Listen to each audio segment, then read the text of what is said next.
Morning children, स्वागत है आपका एक और नए वीडियो के अंदर। चैप्टर नंबर 6 क्लास 9 की सोशल की बुक में से आज हम करेंगे और चैप्टर का नाम है वर्ल्ड आफ्टर 1945। अब आप सोच रहे होंगे सर आप इस चैप्टर को पढ़ाओगे या क्या करोगे। मैं भी इस चैप्टर को एक्सप्लेन नहीं करूँगा पूरा, बट इस चैप्टर के अंदर से हम इम्पॉर्टेंट ऑब्जेक्टिव्स देखेंगे कि ऑब्जेक्टिव्स पढ़ना बड़ा मुश्किल होता है भाई। क्वेश्चन आंसर्स जो रहते हैं वहाँ तो क्या होता है, हम कुछ भी लिखेंगे थोड़ा बहुत डिटेल्ड उससे रिलेटेड टॉपिक से तो विल गेट मार्क्स, लेकिन ऑब्जेक्टिव्स की बात जहाँ आती है वहाँ अगर हमारा आंसर सटीक नहीं हो तो हमारा पूरा मार्क कट जाता है। तो इस बुक के अंदर ही मैं आपको इम्पॉर्टेंट टॉपिक्स जो हैं उनके मैं ऑब्जेक्टिव फॉर्म्स आपको बता दूंगा कि इस चैप्टर में से क्या क्या आने वाला है। तो बने रहेगा वीडियो में मेरे साथ लास्ट तक। चैनल पर अगर आप नए हो तो बच्चों चैनल को सब्सक्राइब कर लीजिएगा और बेल आइकन भी दबा लीजिएगा। चलिए शुरू करते हैं वीडियो को ज़्यादा देर किए बिना। तो पहला जो इसमें से एमसीक्यू या ऑब्जेक्टिव हम कह सकते हैं वो बन सकता है यूनाइटेड नेशंस की एस्टेब्लिशमेंट की डेट कि यूनाइटेड नेशंस कौन सी तारीख को एस्टेब्लिश हुआ था। इट वाज 24 अक्टूबर 1945। इससे जुड़ा दूसरा क्वेश्चन हम टॉपिक वाइज जाएंगे आगे, जैसे जैसे आगे बढ़ते जाएंगे आपके सामने क्वेश्चंस आते जाएंगे। अब क्वेश्चन पूछा जा सकता है कि कोल्ड वॉर किन दो देशों के बीच में चल रही थी। It was America and Russia. आगे अगर बात की जाए क्वेश्चंस की तो इसमें बहुत ज़्यादा ऑब्जेक्टिव्स नहीं है, बट फिर भी यहाँ पर जो ऑब्जेक्टिव्स में आपको पूछा जा सकता है अब नाटो का फुल फॉर्म बताया जा सकता है। भाई नाटो होता है नॉर्थ अटलांटिक ट्रीटी ऑर्गेनाइजेशन, या फिर ये कब बनाया गया था ये भी पूछा जा सकता है। फिर सीएटो की बात की जाए तो ये कब बनाया गया था और इसकी फुल फॉर्म क्या है। सेंटो की फुल फॉर्म भी आपको याद कर लेनी है, ठीक है। ये 3-4 चीज़ें आपको इसमें से लर्न कर लेनी है। अब यहाँ पर इंपॉर्टेंट चीज़ यहाँ बताई गई कि नागासाकी और हिरोशिमा पे बम कब गिराया गया था 1945 में। ये भी पूछा जा सकता है किन दो शहरों पे बम गिराया गया था, कौन से देश के थे, किसने गिराए थे, अमेरिका ने। तो ये सब चीज़ें आपको यहाँ देख लेनी है। उसके बाद हम देखेंगे कि पहली बार जो बातचीत हुई थी अमेरिका के लीडर्स और सोवियत यूनियन के लीडर्स के बीच में, वो फर्स्ट टाइम किस पे हुई थी। It was answer is hotline. Hotline पे उन लोगों ने पहली बार बात की थी।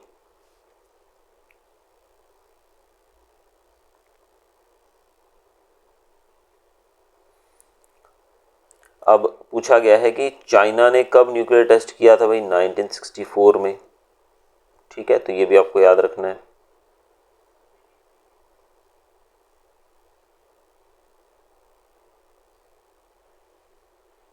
अब यहाँ कुछ कंट्रीज के बारे में बताया गया है, जैसे कि श्रीलंका और म्यांमार को कब मिली थी आज़ादी। इट वाज 1948, यानी कि भारत की आज़ादी के 1 साल बाद हुआ था, ठीक है। इसके बाद छोटे बड़े लगभग 40 कंट्रीज जो थे वो फ्री हुए थे किस दौरान, 51 से 66 के दौरान। तो ये भी आपको याद रखना है कि 1951 से 1966 तक अफ्रीका के अंदर कितने राष्ट्र आज़ाद हुए थे। इट वाज 40, छोटे बड़े 40 ऐसे मुल्क थे जो आज़ाद हुए थे। इसके अलावा अगर बात की जाए तो यहाँ पर NAM यानी कि नॉन अलाइंड मूवमेंट चलाया गया था। उसका फुल फॉर्म आपको पता होना चाहिए, नॉन अलाइंड मूवमेंट रहता है, ठीक है। और ये जो मूवमेंट चलाया गया था किसकी लीडरशिप में चलाया गया था, वो थे हमारे पहले प्रधानमंत्री जवाहरलाल नेहरू। और काफ़ी दूसरे भी लोग शामिल थे इसमें, लेकिन इतना आप याद नहीं कर पाओगे क्योंकि नाम भी थोड़े अजीब रहते हैं तो हम लोग पढ़ नहीं पाते, याद नहीं आ पाते। तो ठीक है, बट आप ये ध्यान रखिएगा कि इसको स्टार्ट किसने किया था। तो it was under the leadership of Indian prime minister Pandit Jawaharlal Nehru. Starting में जो नॉन अलाइनमेंट काउंसिल हमने बनाई थी उसके अंदर कितने देश थे, 23 कंट्रीज थे एशिया के और 6 कंट्रीज थे अफ्रीका के। और इसको फाउंड किया गया था 1961 में बेलग्रेड के अंदर। इसका नाम था NAM यानी कि नॉन अलाइंड मूवमेंट, ठीक है। ये थोड़ी सी चीज़ें आप अगर याद कर लेंगे तो इस चैप्टर में से आने वाला कोई भी ऑब्जेक्टिव आप छोड़ेंगे नहीं। और ये सारा कुछ आप क्वेश्चन आंसर्स में भी आपके काम आ सकता है। अगर आपको थोड़ा माइंड में होगा तो आप इसको लिख सकते हो। अगर हम बात करें इस मूवमेंट में, इसकी समिट जो थी वो कुआलालंपुर में हुई थी 13 मई 2003 को। और सोवियत यूनियन के टूटने के बाद जो थी कंट्रीज इसके अंदर काफ़ी बढ़ गई हैं। सोवियत यूनियन में बहुत सारी कंट्रीज छोटी बड़ी आती थी, तो उसके टूटने के बाद इसमें काफ़ी कुछ बढ़ोतरी हुई है, काफ़ी सारे कंट्रीज का जुड़े हैं और काफ़ी फ़र्क भी पड़ा है इसके कारण पूरी दुनिया के ऊपर। आगे देखते हैं हम लोग। इसमें बहुत ज़्यादा कुछ इतना नहीं है।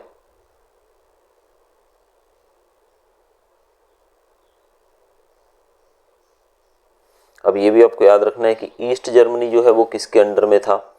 सोवियत यूनियन जो था उसने ईस्ट जर्मनी को अपने अंडर में ले लिया था और उसको नाम दिया गया था democratic Republic of east Germany. Germany ने उसको नाम ये दिया गया था सोवियत यूनियन के द्वारा, जबकि फेडरल रिपब्लिक ऑफ जर्मनी नाम दिया गया था अमेरिका के द्वारा। अमेरिका का कब्जा था उस पर, यानी कि आधे पार्ट पे अमेरिका का रूल था और आधे पे यूएसएसआर का, यानी कि रशिया का। ठीक है। बर्लिन ब्लॉकेड कब किया गया था? बर्लिन ब्लॉकेड की डेट है अप्रैल 1948, ये आपको याद रखना है। और बर्लिन के बीच में, यानी कि बर्लिन जो जर्मनी की राजधानी, उसके बीच में कितनी लंबी दीवार बनाई गई थी पार्टीशन के लिए? इट वाज 42 किलोमीटर, 42 किलोमीटर लंबी दीवार बनाई गई थी।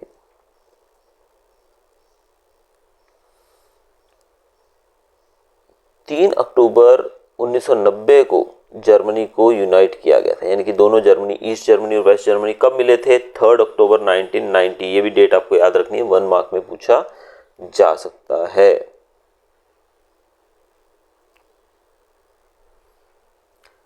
सोवियत यूनियन के प्राइम मिनिस्टर कौन थे? Mikhail Gorbachev. ठीक है। उनकी पॉलिसीज काफी लिबरल थी, जिससे सोवियत यूनियन जो था वो डिसइंटीग्रेट हो गया, यानी कि टूट गया। सोवियत यूनियन, जिसको पहले हम लोग यूएसएसआर के नाम से जानते थे, जिसको सोवियत यूनियन भी कहा जाता था, आज हम रशिया बोलते हैं। तो रशिया जो है वो टूटने का कारण था, क्योंकि वैसे तो टूटना ही था ऑब्वियसली, इतने बड़े मुल्क को संभालना बड़ा मुश्किल होता है। धीमे धीमे समय के साथ जब बदलाव आता है तो आज़ादी सब देश मांगते ही है ना। तो ऐसे में मिखाइल गोर्बाचोव जो थे उनके पीएम, उनकी थोड़ी नज़रिया था जो काफ़ी लिबरल था, काफ़ी शांति प्रिय, बोलो तो सबको साथ लेकर चलने वाले थे। तो इसी कारण से उनके राज में ज़्यादातर देशों ने इसका फ़ायदा उठाया और अपने आप को यूएसएसआर यानी कि सोवियत यूनियन से अलग कर लिया। रशिया की बात करें तो उसने भी काफ़ी वो की है अपनी तरक्की, ऐसा नहीं है कि उस पीछे रह गया है। गोर्बाचोव के द्वारा अडॉप्ट की गई 2 पॉलिसीज जो थी उनका नाम याद रखना आपको, ग्लासनोस्ट और पेरेस्ट्रोइका। तो ये याद रखना आपको, पेरेस्ट्रोइका, ये दोनों पॉलिसीज जो थी वो गोर्बाचोव के द्वारा अडॉप्ट की गई थी। पूछा जा सकता है the 2 policies adopted by Gorbachev were dash and dash, या फिर आ सकता है who adopted to the policies of glasnost and perestroika. तो ये आपको बताना है इसमें। ठीक है। अब सोवियत यूनियन का जो अंत था वो कब हुआ? सोवियत यूनियन टोटली डिसइंटीग्रेट कब हुआ? दिसंबर 1991 में।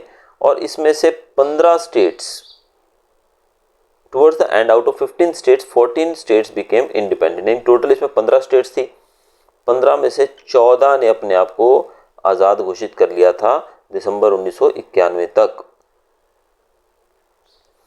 आगे भी इस टॉपिक के अंदर काफ़ी कुछ बताया कि कहाँ कहाँ कौन कौन से कंट्रीज जो थे वो आज़ाद हुए, इंडिया ने उसमें क्या क्या रोल निभाया। ठीक है, लेकिन इसमें कुछ हम नहीं पढ़ेंगे क्योंकि कुछ इतना डिटेल्ड नहीं है प्रॉपर कि हम वहाँ से पढ़ें और वो एग्ज़ाम में पूछा जा सके। अब भारत का रिलेशन बताया गया दूसरे देशों के साथ। यूनाइटेड स्टेट्स की बात की जाए तो इसके साथ कैसा संबंध है हमारा? ठीक है, काफ़ी अच्छा संबंध है वैसे देखा जाए, लेकिन हाँ, यूएस जो था वो हमेशा से पाकिस्तान को फेवर करता था, जिस कारण से हमें दिक्कत होती थी, क्योंकि जम्मू कश्मीर जो है हमारा मुख्य मुद्दा रहा है पाकिस्तान के साथ। तो पाकिस्तान जो जम्मू कश्मीर हड़पने के लिए यूएस की सपोर्ट मांगता था, यूएस उसको सपोर्ट भी करता था। इस वजह से हमारे बीच के रिश्ते वैसे ठीक है, लेकिन हम भी पावरफुल नेशन है इस वजह से, लेकिन फिर भी देखा जाए तो इतना ज़्यादा हमारा पुख्ता रिश्ता बढ़िया नहीं है। यूनाइटेड स्टेट्स ने इवन इंडिया को रोका था न्यूक्लियर नॉन प्रोलिफरेशन ट्रीटी पर साइन करने से भी, क्योंकि अगर साइन कर दिया जाएगा, उन्होंने उसको कहा था साइन करो कि आप न्यूक्लियर बॉम्ब नहीं बनाओगे, इंडिया को बोला गया था यूएस के द्वारा।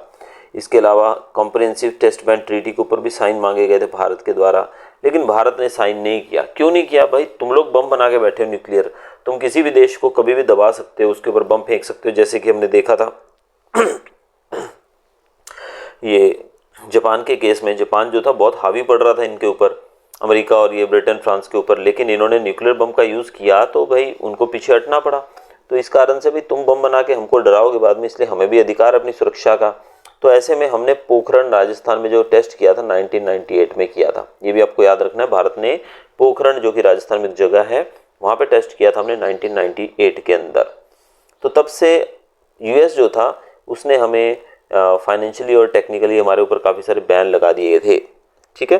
लेकिन वो बोलते हैं ना, जब दूसरे के साथ होती है, दोनों चोट खाए हुए हों तो फिर वो एक दूसरे की पीड़ा को समझ सकते हैं। तो वही यहाँ पर हुआ। वर्ल्ड ट्रेड सेंटर जो अमेरिका के थे वहाँ पर 11 सितंबर 2001 को अटैक किया गया, टेररिस्ट अटैक हुआ था न्यूयॉर्क के अंदर। डेट याद रखनी है आपको, डेट दी गई है 11 सितंबर 2001। जब वहाँ पर अटैक हुआ तो उनको भी पता लगा भी आतंकवाद का दर्द क्या होता है, उसके भी कई नागरिक मारे गए। तो तब से थोड़ा सा उनकी मतलब उनको भी दर्द हुआ, तो पता लगा कि भी भारत के क्या बीत रही होगी। तो ऐसे में थोड़े रिलेशन बेटर है पहले से। 2014-15 में हमारे प्रधानमंत्री नरेंद्र मोदी जी भी वहाँ जाकर आए हैं, और 66 रिपब्लिक डे सेलिब्रेशन के दौरान हमने यूएस प्रेसिडेंट बराक ओबामा जी को यहाँ बुलाया था, इनवाइट किया था। तो ठीक है अभी पहले से रिश्ते, बट हम नहीं कह सकते हैं कि भी ऐसे अच्छे रिश्ते हैं जैसे कि भारत और रशिया के बीच में। लेकिन फिर भी क्योंकि भारत रशिया का दोस्त है, रशिया भारत का दोस्त है, इसलिए हम अमेरिका के उतने करीब तो कभी भी शायद ना आ पाए। अब दूसरा टॉपिक है सोवियत यूनियन वाला, कि सोवियत यूनियन से क्या रिश्ते हैं भारत के। तो सोवियत यूनियन से रिश्ते काफ़ी अच्छे हैं। हमारा जो काफ़ी एक दूसरे का लगाव है। जम्मू कश्मीर के मुद्दे पर हमेशा ही रशिया ने वीटो पावर का यूज़ करके हमारी मदद की है। इंडिया पाकिस्तान की अगर बात की जाए तो इंडिया पाकिस्तान जो है तो दोनों भाई भाई बोला जाए तो, क्योंकि हम एक दूसरे से अलग ही हुए हैं और तो कुछ नहीं है। तो 1948, 65 और 71 में 3 युद्ध लड़ चुके हैं हम लोग, और सब में लगभग पाकिस्तान हारा है। फिर हमने कई ट्रीटीज़ भी की हैं, ठीक है। 1999 में कारगिल युद्ध हुआ था जिसमें इंडिया पाकिस्तान ने पार्ट लिया था, ठीक है। अब हम बात तो करते हैं कि हम शांति से सब कुछ सुलझाना चाहते हैं, लेकिन फिर भी कहीं ना कहीं कुछ गड़बड़ हो जाती है। भारत चाइना का जो अगर रिलेशन की बात करें 1954 में स्टार्ट हुआ था, और फिर मैकमोहन बॉर्डर की जो इशू था उसकी वजह से इंडिया चाइना के बीच में काफ़ी तनाव बन गया था। कि चाइना ने क्या किया था, हमारी बाउंड्री समझो कि भी इंडिया की बाउंड्री यहाँ तक आ रही है, इधर चाइना है इधर इंडिया, लेकिन चाइना ने क्या किया, इस बाउंड्री को थोड़ा इधर करके दिखाया और उसको अपने अंदर दिखाया। तो इससे हमको थोड़ा ऐसा हुआ भी हमारे एरिया पे क्यों कब्जा कर रहा था। ऐसे में हमने उनसे मतलब उनको लाल आंख दिखाई। तो चाइना ने 1962 में हम पे अटैक भी किया था, हमारे कुछ एरियाज़ को कैप्चर भी किया था, ठीक है। तो इंडिया ने भी अपनी मिलिट्री भेजी और हमने भी जवाबी कार्रवाई की, लेकिन फिर भी काफ़ी मशक्क़त के बाद युद्ध जो है समाप्त हुआ। और आज अगर बात की जाए तो आज हमारा रिलेशनशिप काफ़ी बेटर है। हमारे मोदी जी हैं वो श्री जिनपिंग जो हैं उनके प्राइम मिनिस्टर चाइना के, उनको अहमदाबाद रिवर फ्रंट पे भी बुला चुके हैं। आपने देखा होगा शायद न्यूज़ के अंदर अगर आपको याद हो तो। भारत बांग्लादेश की अगर बात करें तो हमारे तरह ही बांग्लादेश ने भी बहुत स्ट्रगल किया है। तो 1971 के अंदर इसको आज़ादी मिली, और इसको आज़ादी दिलवाने में भारत का बहुत बड़ा हाथ रहा है, क्योंकि बांग्लादेश जो था पहले ईस्ट पाकिस्तान कहलाता था। तो हमने आज़ादी दिलवाने में काफ़ी मदद की, इनको बहुत मदद करते हैं अदरवाइज़ भी, टेक्निकली, फाइनेंशियली, फिजिकली हर तरीके से मदद करते हैं। गंगा नदी का पानी और उसकी चैनलाइजिंग के लिए हमारे दोनों देशों के बीच थोड़े मतभेद हैं। गंगा जो है वहाँ से बहकर आती है, तो ऐसे में वो थोड़ा सा बोलते हैं कि भी हमें पानी ज़्यादा चाहिए, आपको कम देंगे, हम आगे रोक लेंगे। तो ऐसा वो थोड़ा बहुत प्रॉब्लम चलता रहता है देशों के बीच में। जब भी वहाँ कोई समस्या आती है, फ्लड वगैरह आता है, तब भी हम उनकी मदद करते हैं। 2015 में हमारे बीच काफ़ी डिटेल्ड बातचीत हुई सिटीजनशिप के लिए। बहुत सारे लोग पता है ना बांग्लादेश से यहाँ पर आकर रहते हैं, या फिर ऐसा कहा जाता है कि भी बांग्लादेशी, क्योंकि बॉर्डर तो हमारा उस तरीके का है ही नहीं कि वहाँ पे बहुत ज़्यादा बंदोबस्त हो, तो ऐसे में आ जाते हैं लोग। तो उसके लिए भी थोड़ी बातचीत हुई कि भी ऐसे नहीं आना चाहिए हमको। इंडिया भूटान की बात करें तो हमारी काफ़ी अच्छे रिलेशन है। 1949 से हमारे बीच में काफ़ी अच्छे रिलेशन हैं, हमने एक ट्रीटी साइन की थी। फिर हमारे जवाहरलाल नेहरू जी जो थे वो भूटान में 1958 में गए थे, और 1970 में भी हमारे प्रेसिडेंट जो थे वो भी वहाँ जाकर आए थे। हमने भूटान को यूएन का मेंबर बनने में भी हेल्प की है, ठीक है। इंडिया भूटान के बीच में काफ़ी अच्छे रिश्ते हैं। नरेंद्र मोदी जी 2014 में वहाँ गए थे और एक दूसरे की हेल्प कर रहे हैं हम, तो हमें कोई दिक्कत नहीं एक दूसरे से। इंडिया श्रीलंका की बात करें, हमारा तो बहुत पुराना रिश्ता है भाई। लंका से आप जानते ही हो रावण के हिसाब से भी हमारा बहुत पुराना रिश्ता है, कई सदियों से। तो हमारे अंदर भी अगर बात की जाए दोनों देशों में, तो इंडिया श्रीलंका के अंदर भी सिटीजनशिप का प्रॉब्लम आता है, क्योंकि हमारा जो तमिलनाडु और केरल का तट है वहाँ से श्रीलंका काफ़ी नज़दीक पड़ता है। तो हमारे जो काफ़ी मछुआरे वहाँ जाकर बसे हुए हैं, तो उनके कारण जो है श्रीलंका के अंदर रहने वाले तमिल्स जो हैं, उनके और हमारे जो तमिलियंस जो हैं उनके बीच में थोड़े मतभेद रहते हैं कि ये हमारे देश में क्यों रह रहे हैं आके। ऐसे में लड़ाई झगड़ा चलता रहता है। लेकिन प्रधानमंत्री नरेंद्र मोदी जो हैं वो वहाँ विजिट किए थे, और तमिल लोग जो वहाँ रहते हैं हमारे जाफना नामक जगह पे ज़्यादा रहते हैं, वहाँ 13 मार्च 2015 को गए थे और उन्होंने वहाँ पर फाइनेंशियली लगभग सपोर्ट किया और 27,000 घर बनाए हमारे वहाँ पर तमिलियंस जो रहते हैं उनके लिए। भारत और नेपाल की बात करें तो हमारे बीच में भी 1950 से ट्रीटी शुरू है, और हम एक दूसरे की सपोर्ट करते हैं हमेशा से ही, ठीक है। अब नेपाल जो एक छोटा देश है, ऐसे में वहाँ से पढ़ने वाले स्टूडेंट्स भी बहुत आते हैं यहाँ पर, और नेपाल के काफ़ी सारे लोग भी भारत में काम करते हैं, आपको पता है, उनकी भी रोज़ी रोटी चलती है अच्छी यहाँ से। तो हमारा रिश्ता काफ़ी अच्छा है। हम जब भी उनको कोई समस्या आती है, जैसे अप्रैल 25 2015 को वहाँ पे एक बहुत ही ज़बरदस्त अर्थक्वेक आया था 7.8 का, तो हमने लगभग उनकी हेल्प काफ़ी की। 8,000 लोग मारे गए थे उसमें, हमने उनको बहुत सपोर्ट किया उस समय भी, करना भी चाहिए, पड़ोसी हैं हमारे। इंडिया अफगानिस्तान की बात करें तो हमारे रिलेशन हमेशा ही फ्रेंडली रहे हैं। इवन आपको पता नहीं होगा, मैं बताऊं तो यहाँ पर इंडिया ने बहुत सपोर्ट किया है। जो उनका पार्लियामेंट जो है अफगानिस्तान का, वो भारत ने बनाया है, उनको गिफ्ट किया समझो हमने बनाकर, ठीक है। तो अच्छी बात है कि हम सपोर्ट कर रहे हैं एक दूसरे को। म्यांमार की बात करें तो हमारा रिलेशन भी काफ़ी अच्छा है। हमारे बाद इनको आज़ादी मिली थी 1948 में। हमारे रिश्ते काफ़ी अच्छे हैं, हम एक दूसरे की मदद काफ़ी करते हैं। तो बच्चों ये था हमारा चैप्टर नंबर 6। होपफुली मैंने ऑब्जेक्टिव्स के साथ साथ आपको काफ़ी डिटेल भी दे दी है इस चैप्टर की, कि आप शॉर्ट रिवीजन भी आपका हो गया होगा इस चैप्टर का। तो अगर वीडियो अच्छा लगा हो तो चैनल को सब्सक्राइब कीजिएगा, और अगले चैप्टर के लिए भी मेरे पास जो है वो मैं आपको नेक्स्ट वीडियो में उसको एक्सप्लेन करूँगा शॉर्ट वे में, ताकि आपकी रिवीजन हो जाए अच्छे से। Till then good bye, thanks for watching.